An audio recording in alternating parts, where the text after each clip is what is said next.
What is covered in spectroscopy? That is X-ray photoelectron spectroscopy, XPS, that was covered from the spectroscopy. And next I told you to go for XRF. These are all spectroscopic techniques. First one is covered, that is XPS. Today we will cover XRF. So then now before going to this XRF, do you know the important discovery relevant to X-ray for which many Nobel Prizes are awarded? Half of the Nobel Prizes are taken by X-ray peoples. For what kind of discovery? During a period, half of the Nobel Prize gone to X-ray. The first Nobel Prize is for X-ray, that you know, right? First Nobel Prize in physics is for X-ray by Ranjan, 1901, first Nobel Prize. And in between 1925, half of the Nobel Prizes are going to X-ray only. So what are the most important discoveries relevant to those awards, Nobel Prizes? Obviously they are important, otherwise they never got the Nobel Prize, right? So what are those important discoveries? You know about periodic table? What is that table? And X-ray discovery is never meant for physics only, it is applied to all the branches of science, engineering and technology, all the branches, including medicine. So Nobel Prizes are awarded with X-ray, but not relevant to physics only. It covers all the branches of science and technology. Sometimes physics, sometimes chemistry, sometimes life science, sometimes earth science, like that. One such goes to the periodic table. Who is that person? How many periodic tables that you know? How many periodic tables? What are they? Mendeleev's and Mordell. So what is the difference between these two? So Mendeleev's periodic table is explained on the basis of what? Atomic mass or number? Carbon is coming after silicon or silicon is coming after carbon? Tell these two you can know on basis of what it is arranged. Carbon comes after silicon or before silicon? Cobalt. Cobalt and silicon position you tell in the periodic table. Which is first, which comes later. Others are there, but I am telling these two are very important for us. Cobalt and silicon. Mendeleev's periodic table places them in which order? Cobalt nickel or nickel cobalt? That will tell you weight or number, atomic weight or atomic number. You know these two elements, cobalt and nickel, important elements in the periodic table. So cobalt comes first or nickel comes first? If you go by weight, which should come first? Atomic weight of cobalt is more than nickel or nickel is more than cobalt? Nickel is more than cobalt. So it is never in atomic weight, but atomic number. Atomic number of cobalt is less than nickel. But if you take the weight, just reverse, right? Atomic weight of which is more? Cobalt is more than nickel. So nickel should come first, right? Nickel should come first. The atomic numbers are for cobalt it is 58.9, nickel it is 58.7. Which is more? Cobalt is 58.9, nickel is 58.7. So cobalt is heavier than nickel, but in the periodic table it is just reverse, right? Cobalt comes first, then nickel. Then how it is on the basis of weight? It is not on the basis of weight, rather on the basis of number, atomic number. Atomic number of cobalt is less than nickel, right? Atomic number of cobalt is less than nickel, that is why cobalt comes first, then nickel. And similarly, whole table is arranged on the basis of atomic number, not by weight. Previously it was there with weight, but the problem came here in like these cases, because sometimes weights are more for less atomic number mass, like cobalt. Cobalt's atomic mass is more than nickel, but atomic number is less than nickel. That is why Mendeleev arranged the periodic table only on the basis of atomic number, not by weight. So that plays the important role, atomic number, not the mass, to identify their properties, because they are all relevant to electronic behavior. Electronic behavior is measured not by weight, but by number. All the properties are originated with respect to their electronic configuration. So that refers to number or weight? Obviously number, never weight. That is why it is arranged on the basis of atomic number. Mendeleev's periodic table is one such table where the atomic The arrangement of elements are made on the basis of atomic number, not by weight. So, then how it was arranged and why that question comes to the mind of the people when it was there in weight changed to atomic number? Something must be there, right? Why they changed from weight to mass, a number? Previously it was in atomic weight, but then it was changed to atomic number, and now also it is in atomic number, not mass. The modern periodic table is not with respect to the mass, but with respect to number, atomic number, right?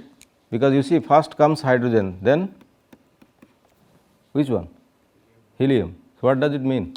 Number or weight? Are you referring to any weight here? No, numbers only. So, all the elements in the periodic table are arranged on the basis of atomic number, right? Because number tells everything. If you take hydrogen first place, because it has only one electron, and that is defined by number or weight. It has one electron is defined by atomic number or atomic weight? Number only. Like that all the elements, all the atoms are defined only on the basis of electronic number, because that is the most important part which is involved in the properties of the elements, and that is why it is named on the arranged on the basis of number, not weight. Weight never comes in reaction part, but number all the time comes.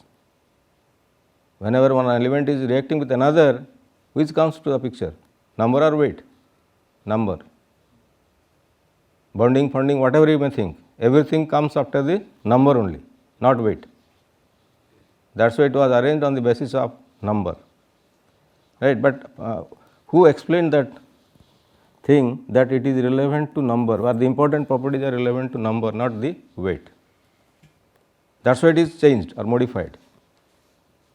Previously it was by weight, but next it was changed to number. You know Moseley? There is a law called as Moseley's law. What that law tells? Moseley's law.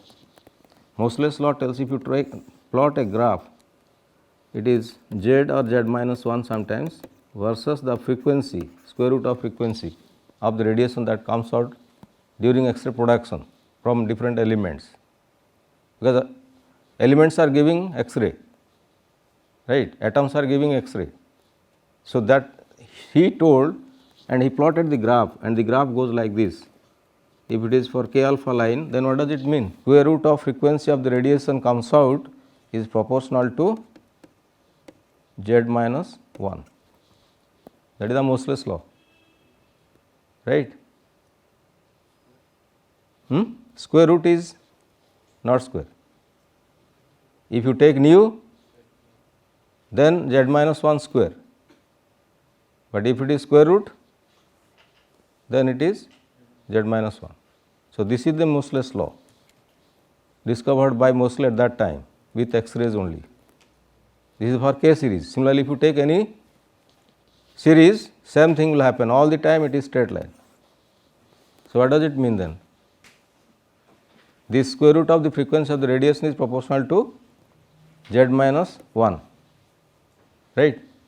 That means, if the atomic numbers are more, then accordingly root over of frequency will be more, right? He taken many elements, then derive, then put them in this graph, then found that frequency of any series is directly proportional to their atomic number. After that concept, the periodic table was named out accordingly, and it was now you are following, not by weight, but by number. That was explained by Moseley with reference to this law, which is called as the Moseley's law, right. So, means the square root of frequency of any radiation, any means this X-ray radiation particularly, is found to be directly proportional to atomic number, because 1 is a constant, right. 1 is a constant, so obviously depends on what? Z only, atomic number. So, if the atomic number is more and more, then the radiation frequency, radiation of that X-ray frequency is also, square root of radiation means radiation frequency is also more and more. That means they are giving more energetic X-ray photons. that depends on the heavy elements. If heavy elements are there, obviously it is giving you X-rays or X-ray photons of higher frequency.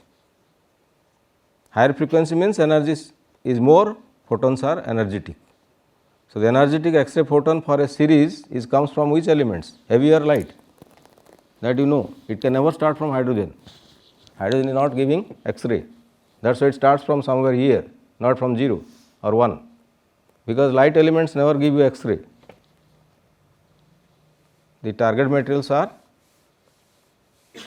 not actually it starts from 23 copper, all are heavier than that, but not lighter.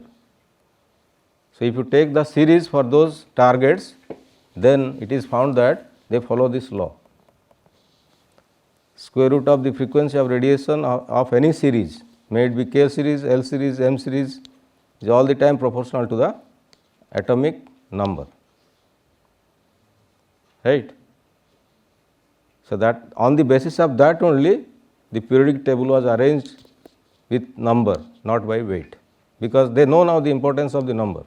And this, if you want to check the, you know the Bohr's spectra, the mathematical relation for Bohr spectra, how it goes. Bohr spectra is consisting of many series, right.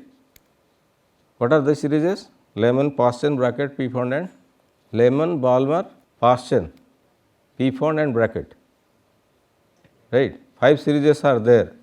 But what is the origin of those spectra? How they are originated? What is Lehman series? What is Balmer series? What is Paschen series?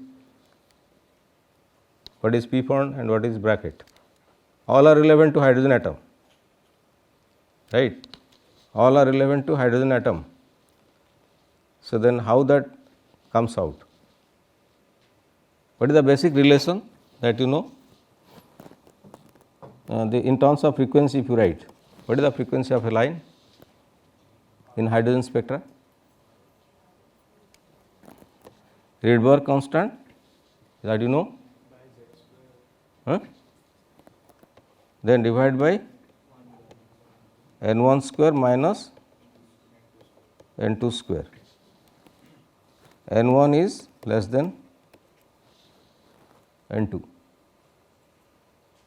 right. Otherwise radiation will not come out, it will absorb, right. If this condition is not satisfied, radiation will not come out, rather it will be absorbed. Since radiation comes out, it must follow this condition. N1 should be less than N2. So, what is the first series for a Lehman series then? For Lehman it is 1, right. N1 will be 1 and first member starts from N2 equal to 2, second 3, third 4 and so on. So, the whole series is called as the K series, right. Sorry, that series is called as the Lehman series. It consisting of many lines, but the whole series is called as Lehman series. Similarly, if you go for the Balmer, then this will be 2 and next starts from 3 onwards, right. That will give another series which is called as the Balmer series. Similarly, when you go for Paschen, this will be 3, then it starts from 4 onwards, Brackett. So, similarly, n when in last will be n1 equal to 5, the next starts from 6 onwards. Like that all 5 series are coming. That is why there is a limit. Every series has limitations, minimum wavelength, maximum wavelength, that you should know whether it is in visible range or in invisible range.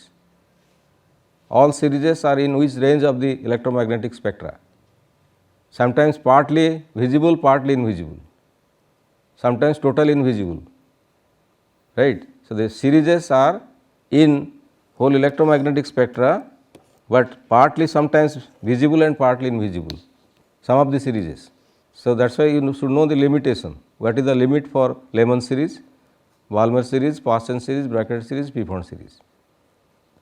Then you can tell whether it is going to visible or invisible side, right. So, but anyway, when this gives the frequency relation, right. And similarly, if you go for a relation, you can write that same thing here for any element. Generally, what is your energy? Energy relation is what? Quanta. That is relevant to your frequency, right? Energy means energy of photon is h nu, and that h nu can be explained as nothing but what?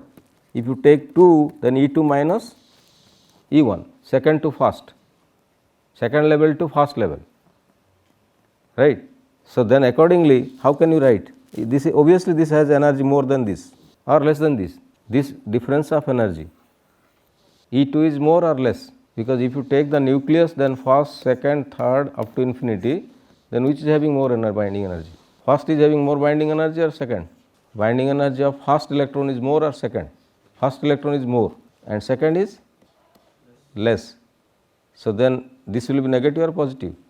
That is there, that you know, binding energy is negative, right. Binding energy is all the time negative, otherwise it cannot bind, right. So, if you supply that much amount of energy, then the electron will be free.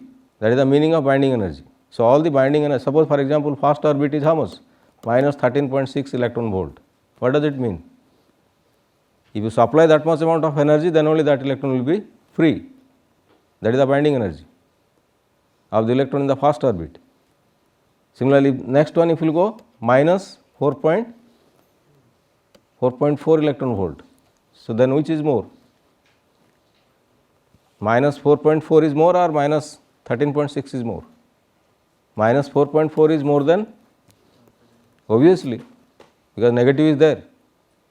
That is why the radiation comes out. When it comes from second to first, the difference of amount of energy is coming out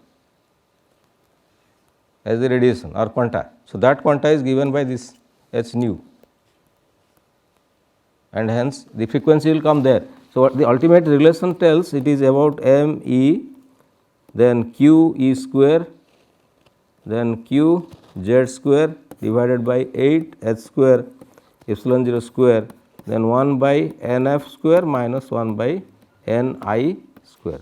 This is a general relation for any quanta. Photon comes from the atom.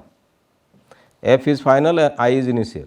From where to where it comes, right? Like here it is coming from 2 to 1, final is 2, initial is 1, right. So, then now if you proceed in that way, then it depends on, and you know the meaning of these factors. M is the mass of electron, then Q is the charge of electron, then Nf is quantum number of the final energy state, Ni is the quantum number of the initial quantum state of the electrons. Then ultimately that leads to give a relation finally m e q e to the power 4 divided by 8 h square epsilon 0 square, then if you take for first 2, then it is 1 by 1 square minus 1 by 2 square. Then another factor comes here is z minus 1, z is the atomic number, right, z is the atomic number. So, obviously, then if you find nu, then ultimately what happens? This h will come here, it will be q, right, and this tends to your R h, Rydberg constant for hydrogen, right. But here you see, and this is also constant, whatever transition you may take, but that will be constant. For a line it is constant or not? So, this is constant, but what about this? It is not constant, it depends on the atomic number. So, then actually in general it is called as z minus b square. This is Rydberg constant and this is called as z minus b square. So, this R h is a constant called as the Rydberg constant that you know, and this b is called as screening constant, that depends on the atomic number, which atom is giving the spectra, right. So, what does it mean? Screening means, suppose for example, there is a nucleus and the electron is there, right. So, this positive charge has a field around this and this field has effect on the electron, right. The electron cloud is in the field of nucleus, right. So, when it is in the nuclear field, so this emission, whatever radiation is coming out, it is relevant to the what kind of electron transition is taking place, from where to where. When it comes from higher to lower orbit, whether this nucleus has any effect or not. Obviously, it has effect, right, because there is a repulsive field, sorry, attractive field, there is an attractive field. So, that effect is called the screening constant. So, for different atoms there is different screening constant, but for keys, and again for different series the values are different, but for K series it is taken to be 1 B value, right, for K series. Similarly, it will be differ for L, M, N, whatever series you may take. So, accordingly ultimately that tells that square root of nu is proportional to what? Z minus 1 square, that is the Moseley's law, right. So, it is not applicable only to hydrogen, everywhere all the atoms in the periodic table is following this law, all the elements in the periodic table, right. So, therefore, for X-ray radiation also it is valid, and Moseley first time gives this idea, and on that basis the whole periodic table was named after number, atomic number, not mass. And so, that is why the radiation frequency is very important, and that because the energy of the quanta is decided by the frequency, how much energetic photon you are getting. When X-ray comes out, what is the energy of that photon? So, that depends on the atomic number. So, heavier elements are obviously giving the more energetic X-ray photons, right. More energetic X-ray photons are coming out from heavier elements. So, out of, if you tell copper, molybdenum and tungsten generally used in the laboratory X-ray production system, then which gives more energetic spectra? Copper, molybdenum, tungsten, you know the atomic numbers, right. If you go for copper, molybdenum and tungsten, 3 elements, they are giving X-ray used as the target materials. So, whose quanta is more than the other? Copper is more or molybdenum is more? Copper is atomic number 23, molybdenum more than that or less than that? Obviously more than that. So, energetic photon you can get from molybdenum, and then again tungsten. So, that depends on the atomic number, what kind of target you are using, it depends on the target material, right. Next slide. So, that is very important law called as the Moseley's law, that will tell you what is the frequency of radiation that you will get in X-ray production, and accordingly the periodic table was arranged on the basis of that law only, right. So, then now when you are telling XRF, that is called as X-ray fluorescence, right, X-ray fluorescence. So, then what do you mean by X-ray fluorescence? What do you mean by fluorescence first? You know X-ray, but then what is fluorescence? And this law, Moseley's law, was discovered in 1913, year 1913. After that the periodic table was arranged on the basis of atomic number, not mass, and we are following still now the same thing. So, then now yes, what do you mean by fluorescence? You know the important phenomena relevant to physics are phosphorescence, then fluorescence are very important phenomena relevant to photons, both are relevant to photons, right. So, what is fluorescence and what is phosphorescence? And luminance, another property, they are all relevant to photons. So, then what do you mean by this fluorescence? What are the fluorescent materials that you know? There are some materials which are fluorescent, not all.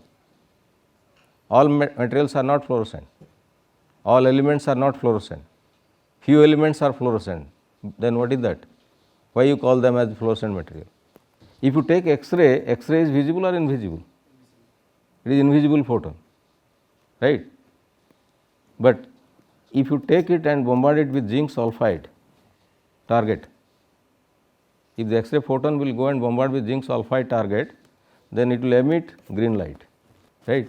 That behavior is called as fluorescence, right. Invisible is now detected, that is why zinc sulphide is used as the detector for X-ray photons, because green light will come means X-ray is there, So, the paths are generally identified, because X-ray comes, then you are taking the material here to characterize whether X-ray is going in this side or that side or on the material. How will you know? You have to identify the X-ray path. So, to see the path, generally zinc sulphide spatulas, you have to take you see in which path X-ray is coming, and accordingly you put your sample on the path. Otherwise, alignment is not proper, you will not get the proper diffraction or scattering. So, that alignment of beam and the sample must be aligned. So, how to know? It is invisible. So, you have to identify the path by this type of detector called as the zinc sulphide detector. There are many barium oxide is also there, many other are there, but they are called as the fluorescent materials. So, like that many elements are also there which are fluorescent. Fluorescent means they will convert the invisible photon to visible one, right. Invisible photon to visible one. Green color is visible, but X-ray is invisible, right. So, if invisible photon is converted to visible photon with the help of some element or material, then that kind of materials are called as the fluorescent materials, right. So, then now, so what is the principle? This is spectroscopic technique. Then what happens here? X-ray fluorescence. You know X-ray. Then another term added here is this fluorescence, right.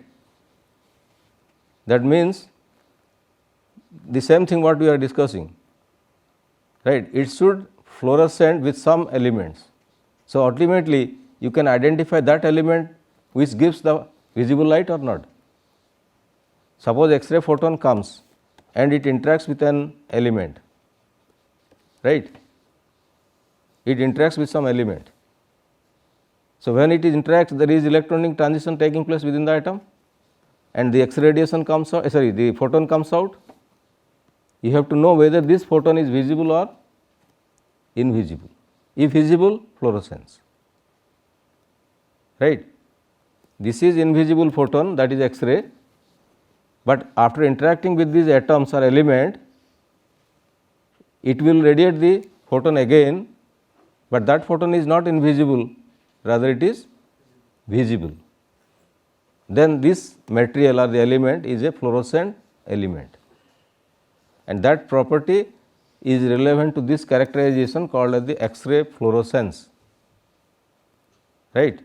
So, with the help of X-ray you can identify the element,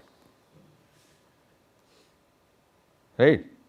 With the help of X-ray you can identify the element in the material, what kind of elements are present in that material, because you know this photon energy and you are sure that which element can give this much amount of photon energy. So, if this is detected energy of these photons, then you can tell from where it comes, which atoms are which elements are involved here, right. If you take many elements, let us say this is a compound, then it involves many elements. So, all the elements will emit the radiation which are visible, right. X-ray is irradiating the material, but the radiation that comes out after interaction of the X-ray photons are again coming to visible spectra. Then you can identify which visible spectra they are and which element can give that much amount of photon energy, because the photon that are coming after interaction is definitely relevant to the element, right. For example, suppose there is a nucleus and this is the atom, you take only one atom, forget about the compound, that material is generally compound. Then if X-ray photon comes and interact with this atom, then what will happen there? You take one element, X-ray is visible or invisible photon? This is invisible, right. So, if this energy is given here and is sufficient to knock out the electron, then where that electron will go? It will go out free. Oh, here it is tightly bound, but suppose for example, I am telling hydrogen, what is the energy? Minus 13.6 electron volt binding energy. If I will supply an X-ray photon having this or more than that, if this it will be just free, if little bit more than that, it is totally free, right. Now, hydrogen will be ionized, no more atom, right. So, X-ray is now ionizing the hydrogen gas. So, if it is taken out, this electron is going out, then you will get here only hydrogen ion, no more atom, because that is free, no more bound, right. But if you think about the other element, like suppose for example sodium, then how many electrons are there? 11, right. The valence of sodium is 1. In the outermost orbit, how many electrons are there? 1, right.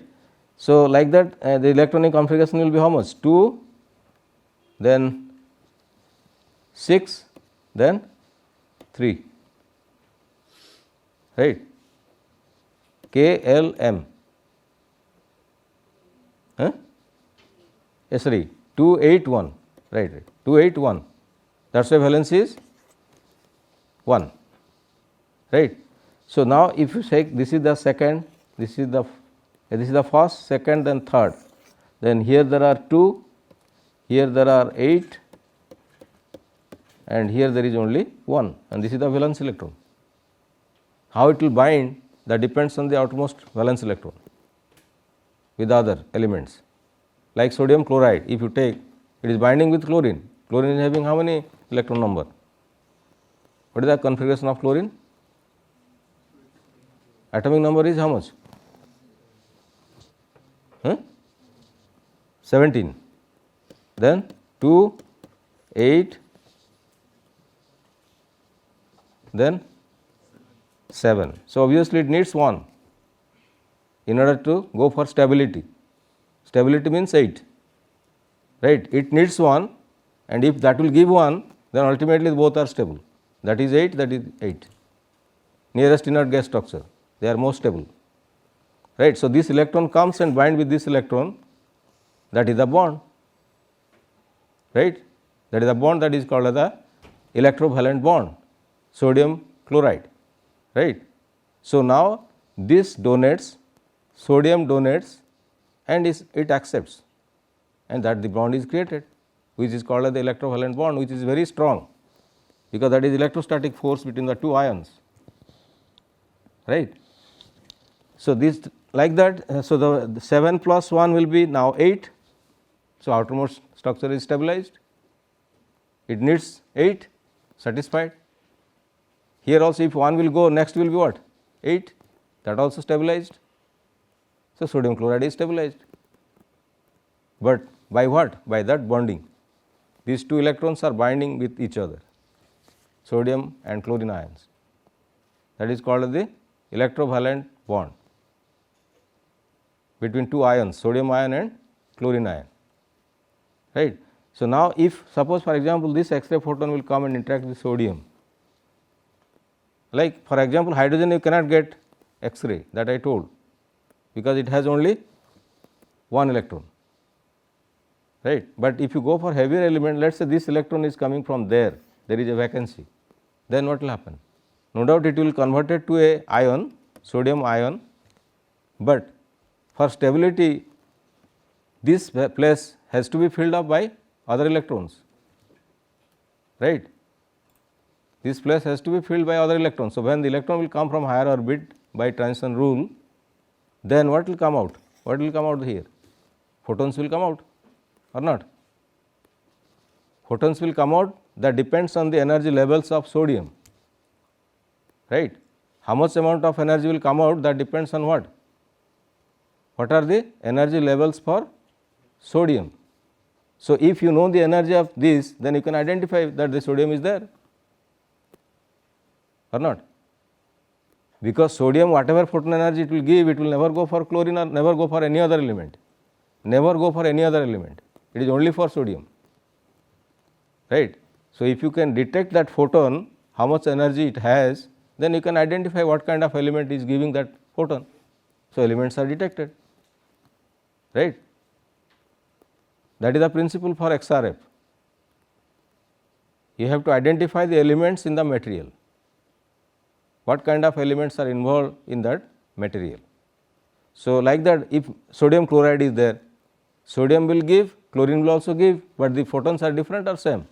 Obviously different. Sodium will give its own photon, chlorine will give its own photon. If you know the energy of those two photons, then you can confirm that there is sodium and there is chlorine. So, elements are detected. What kind of elements are there? Right. Like that, there may be 5, 6, 10 elements in a compound. Every element can be detected with the help of that technique, which is called as X-ray fluorescence. Understand what happens there? How to identify? Because each and every element in the periodic table has its own atomic spectra. Atomic spectra is relevant to photon energy, right? And all are different. Never no atom will give same photon with respect to the other element. Each and every element of the periodic table has their own identity. Identity means the photon energies are well defined. Photon energies are well defined. The photon given by sodium can never be same with any other element in the periodic table, right? Any other element in the periodic table. So, if that photon is coming out, then you are sure that that comes from sodium only, right.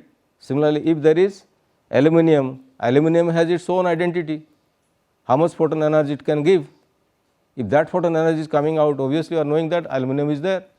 So, whatever compound it may be, the elements are detected by visible photons, but irradiated by invisible X-ray photons. That is why it is called as X-ray fluorescence, right. X-ray invisible photon is irradiating the material to detect all the elements present in that material, right. So, at elementary analysis means atomic level, what kind of atoms are involved there in that material, that you can identify. That is why it is called as this X-ray fluorescence. Fluorescence means basically gives the visible photon.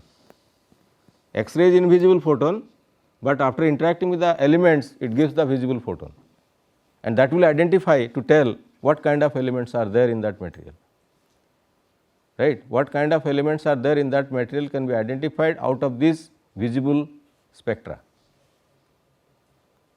So, that is called as your X-ray fluorescence, and obviously it is spectra because it is an analytical tool to detect what kind of elements are present in a material, because elementary analysis is very important for metal characterization.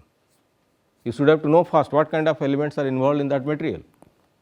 Then you will go for analyzing how they are interacting with each other, what kind of bondings are there, what kind of property will be originated.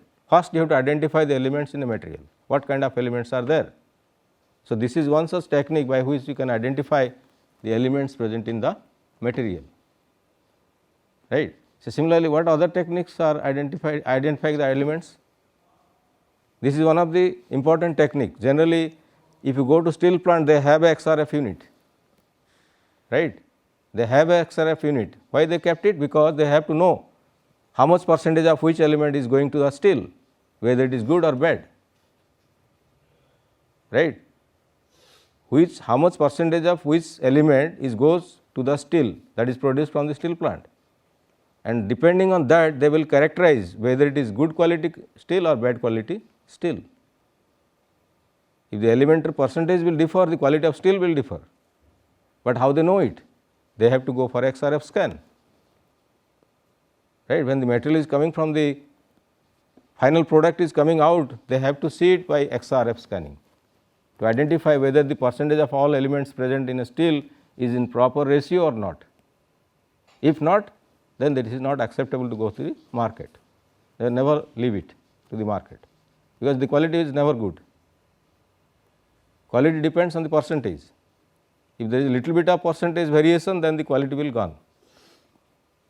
So, it cannot be marketed. Like that, all the industries are having XRF unit, because they have to identify the elements and percentage of elements present in the material that comes out of the industry. Whatever industry it may be, ultimately it gives some product, and that product depends on various elements, but the percentage of element present in the product is very important for their quality, right.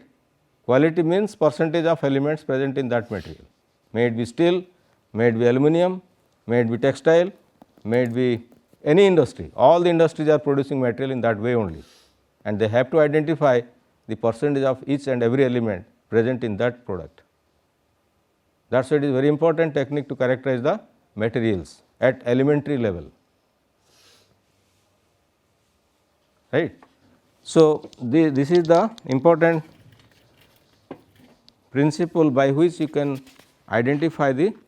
So, again that is a destructive or non-destructive. You know there are two techniques usually, destructive and non-destructive. Destructive means it will spoil the material, destroy the material with which the photon is interacting.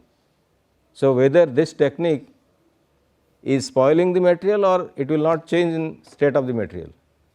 Spoil means it will never come back to the same state. Once it is gone, then it is destructive, right. Suppose that will happen when this X-ray photon is much more energetic, right. That depends on the X-ray photon energy. If the X-ray photon energy is energetic, then it will spoil the material, that is destructive, but usually XRF is never done with destructive properties, that is all the time non-destructive. Non-destructive means it will not spoil the material, it will remain intact.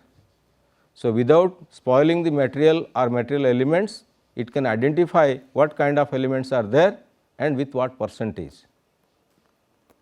right.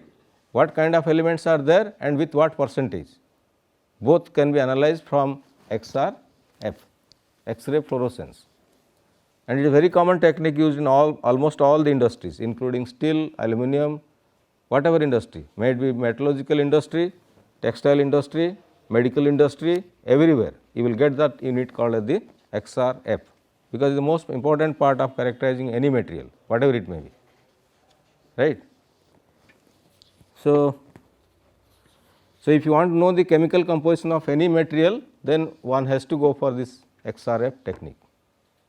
So, then now obviously, this XRF is also going to your synchrotron radiation, because you see there are two kinds of sources you can use, either lab source or synchrotron source, and the method you know what is the difference between synchrotron source and the lab source, right. So, when you are going to identify the quality of steel, then it is never a synchrotron source, it must be laboratory source, because it has to be tested when the product is coming out. How can you take it to the synchrotron facility, right. So, the X-ray photon energy must be well defined, which photon you are taking, and it will never spoil the material, it is non-destructive. But if you take to synchrotron, it may destroy, right, it may destroy, but sometimes it is required. You can do XRF with synchrotron radiation also, there are windows like Sachs window is there, XRF windows are also there with synchrotron facility.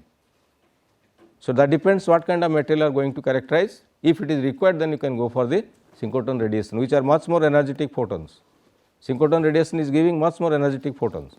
The problem is that it may spoil the material, that you have to see whether the dose of the X-ray photon which is going and interacting with the material is high or low, whether it will spoil it or not.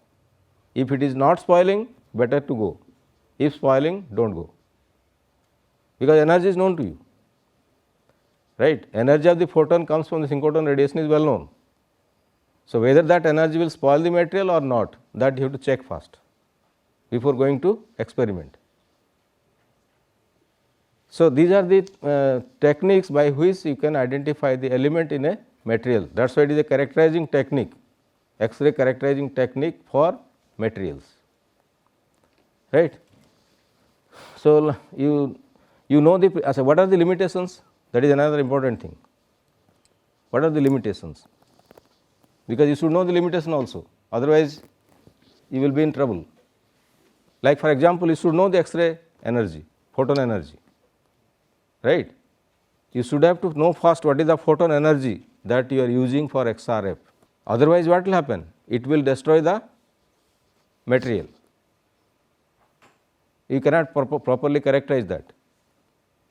So, for proper characterization, the photon energy must be well defined, which photon you are using, X-ray photon, how much energy it has, whether that energy is sufficient to give the information or not, because we are collecting information about the elements, right. We are ultimately we are collecting information about the elements in the material. All the experiments, all the techniques that you are using is just to collect the information, nothing else, right, just to collect the informations. Some are there in elementary stage, some are there in compound stage, but all are information. But how accurately you are collecting the information, that is very important. That depends on the instrumentation sensitivity, what instrument you are using, what kind of wavelengths you are using, what photons you are taking. So, these are the limitations, right. Unless you check this before starting the experiment, you will not get the proper result for which you are doing the experiment. So, before doing experiment, you must have to thought whether this technique is suitable one for me or not, right. These are the limitations, because every X-ray photon cannot do that. What is your sample, you do not know, what are there inside it, you do not know, what kind of photon it is used, you do not know, then why to go for XRF, right. You should have to know these are the elements present here, rough idea must be there, what kind of elements are there inside that material, then which is the suitable X-ray photon, right. That will go for the fluorescence behavior. Fluorescence means invisible photon will be converted to visible one, then it is fluorescence, and because hence it is with X-ray, that is why it is called as X-ray fluorescence, right. X-ray fluorescence means invisible X-ray now is made visible. So, knowing that visible photon energy, you can find out the element, what kind of elements are there, right. So, that is called as the XRF technique and their limitations. So, next time we will go for the other techniques, and commercially it is widely applicable in almost all the industries, right, almost all the industries across the world, because elementary analysis is the most important part of characterization.